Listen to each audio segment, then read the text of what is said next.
Hello, and thank you for joining us for the post-screening conversation. This is one of the most unique experiences in this year's Miami Film Festival.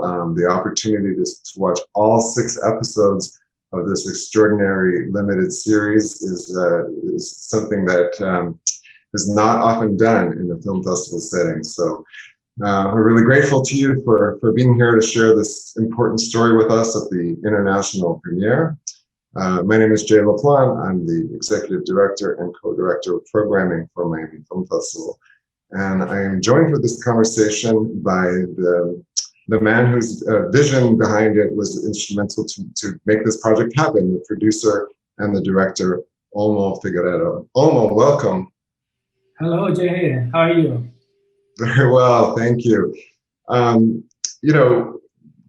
Seeing this ending, I mean, everyone in the audience is shocked, and there's many things running through their minds. They have many questions, like what happens next? But before we talk about that, I wanted to go back a little bit, maybe let everyone kind of catch their breath, and ask you, what moment did you see this as a story, as a documentary, a story that you wanted to tell? How did you connect with Pablo's case? Well, I mean, it was a long time ago, Jay. I think it was in 2013. We were producing a documentary short film that we were doing in collaboration with Amnesty International. It was called The Resurrection Club. It was a short film documentary done in Washington about an NGO that were helping exonerees from the death row. And while we were there doing some scouting, some research, talking to some of these people, I met Seth Peñalver. Seth Peñalver is the co-defendant of Pablo Ibar. And at that moment, I realized that I didn't know that much about Pablo. Being a Spanish citizen, for me, it was like a shock that I was there talking to Seth. Seth was there just having a beer, and at the same moment, his co-defendant was still at the death row in Florida. So that's why I realized, well, this is a story I have to tell. I have to do some research to investigate. The only thing is that I have to be honest, I didn't expect this to be so long. I didn't expect to be over 6 years working and filming on this story. Wow. So, I mean, it's extraordinary, the scope of the story.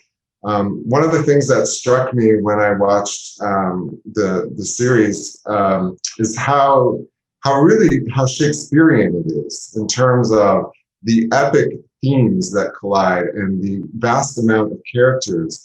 And it really shows us, it's a story obviously about one man's quest for justice, but it's also a greater story about a vision of the American judicial system.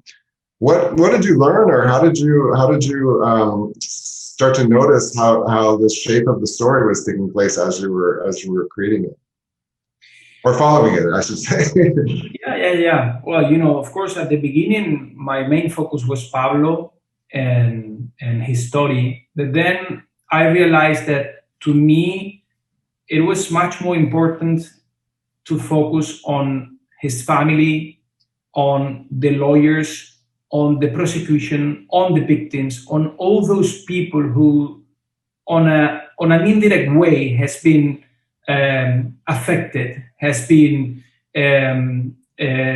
forced to be connected to this judicial odyssey for over 26 years. So, in fact, at the beginning, I was thinking, well, I'm going to do a lot of interviews to Pablo, but I mean, now the audience has seen that the interview with Pablo was just the last one at the very last minute, and he didn't really speak that much, because to me, what I was really interested in, it was on how this story affected on the personal way to every single character. And this is something you can see. You can see how the prosecution was so deeply connected to the victims. And you can see them even crying when Pablo was convicted again.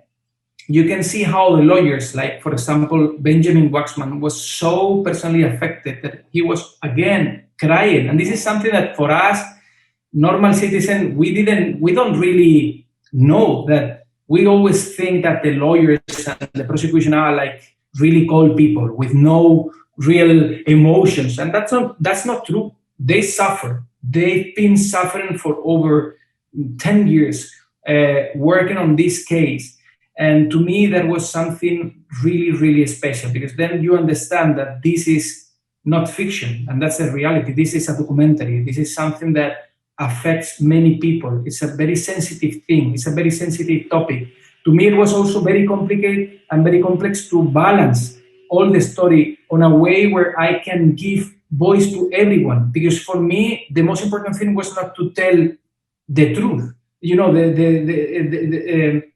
the truth behind the story, because I cannot do that. For me, the most important thing was to give voice to everyone, and then to let the audience to decide what they believe.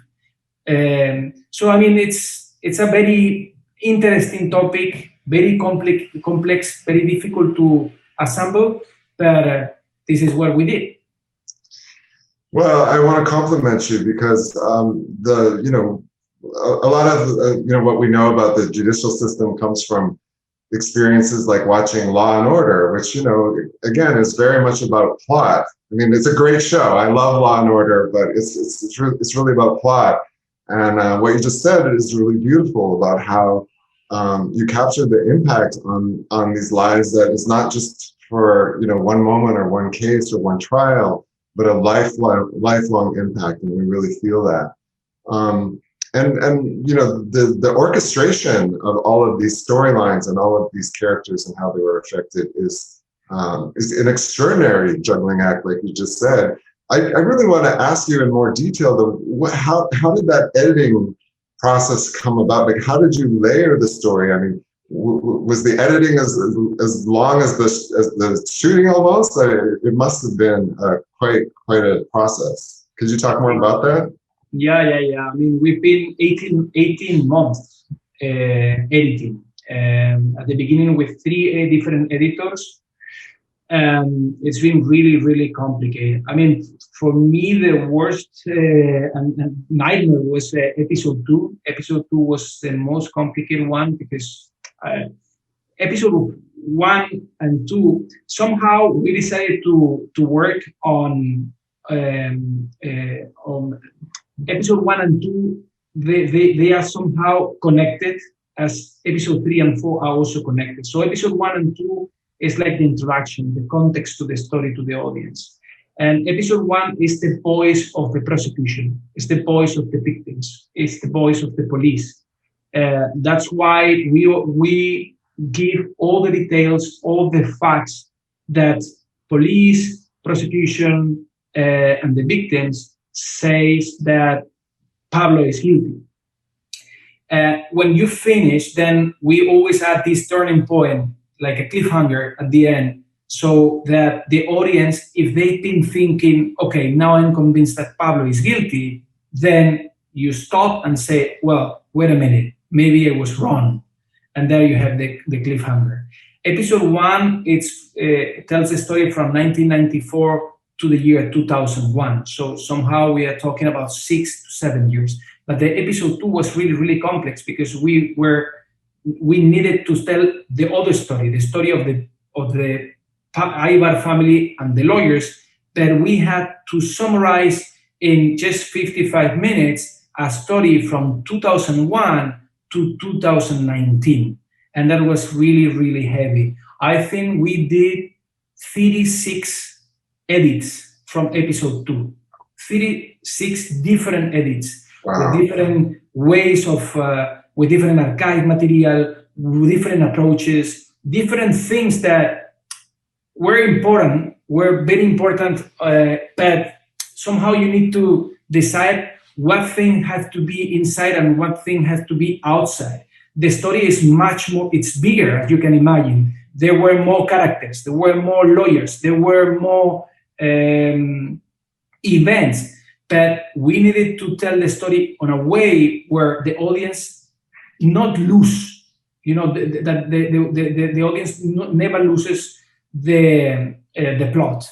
And that was the most complicated thing. Of course, then you have episode 3 and 4, which are as just the trial itself. And again, wow, trying to tell the story of the DNA, it was really hard. Only the DNA part, I think we did 55 edits.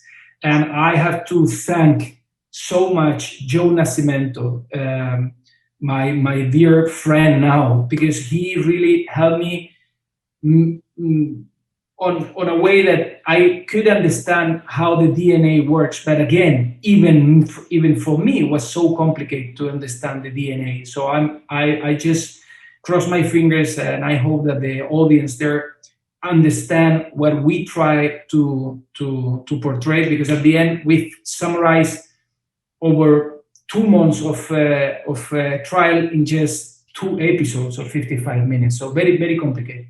Very complicated. Well, not now, but at a future time, we're going to bring you to Miami for a masterclass in documentary editing, because this sounds absolutely fascinating. So the audience is sitting here in Miami in the Silver Spot Cinema, very close to where these events unfolded. What has happened now since even since the film has been finished? Is there any updates on the situation, or what can you tell us about Pablo's case right now? Yeah, now Pablo has hired Joe Nascimento as the lawyer who is going to handle the appealing process. So now they are starting again with the appealing process. This is going to take long. This is again, one of the things that I really wanted to show to the audience is how slow the judicial system is. And this is probably one of the worst things, because the problem is that we all want justice, but when something is so slow, justice don't really exist. And that's one of the main problems I found, but not only in the US. I have to say that here in Spain we have the same problem. So this is something that I don't know, we have to rethink the whole system again. But what I was saying is that Joe Nascimento is now working on the appealing process. This is going to take very long, maybe years, 2, 3, 4 years, in order to have an answer to see if Pablo's case is reopened or what happens. What I can tell you is that, of course, we are maintaining the contact with the family. We are maintaining the contact with the victims. We are maintaining the contact with Joe Nascimento and the rest of the lawyers, because in our opinion, this is a story that if it's been reopened again, we will be there. We will be filming. Great. Well, Olmo, I want to thank you. The audience has been here in this theater for 6 hours, so I don't want to keep them much longer. But thank you so much for sharing your insights into the making of this extraordinary story. Again, congratulations. It's really a special and extraordinary accomplishment, and we're very honored to have the international premiere here, and we know this film is going to have a lot of impact when it is distributed widely. So thank you. No, thank you. Thanks a lot for this opportunity.